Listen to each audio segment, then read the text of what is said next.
Detergent and laundry soap commercials have often shown us that when we dry laundry indoors, our clothes end up with rather unpleasant smells.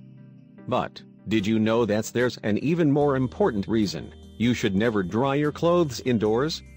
According to some studies, the moisture evaporating from wet laundry can cause respiratory illnesses. In medical exams conducted on a citizen from Bolton, Greater Manchester, England, moisture can turn into molds, which can harm the body when inhaled. Craig Mather, 43, used to dry his clothes inside his house until he got a lung infection. He suffered serious lung problems due to mold spores that occurred from drying clothes on the radiator in his living room. I started to recover only when I was diagnosed with chronic pulmonary aspergillosis and was prescribed the specific drugs to combat fungal infections, he said. After being cautioned about drying his clothes inside his house, Mather noticed a great improvement in his health after a year. Mather's case is only one of many respiratory diseases that have been attributed to the practice of drying clothes indoors. In a country like the Philippines, drying clothes indoors can raise the humidity level in the home and create ideal conditions for the development of mold spores.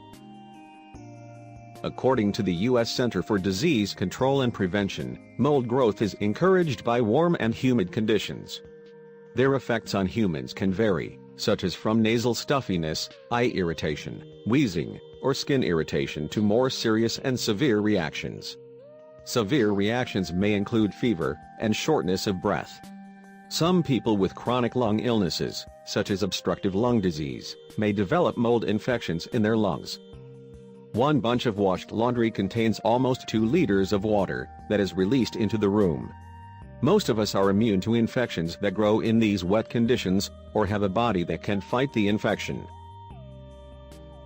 However, patients with asthma may experience problems with coughing and breathing difficulties, and in people with weakened immune systems, such as cancer patients treated with chemotherapy, and patients with AIDS and autoimmune diseases, fungi can cause pulmonary aspergillosis. It is a condition that can cause incurable and sometimes fatal lung damage, said Professor David Denning of the University of Manchester, who advises the laundry to be dried outside or in the dryer, away from bedrooms and living room.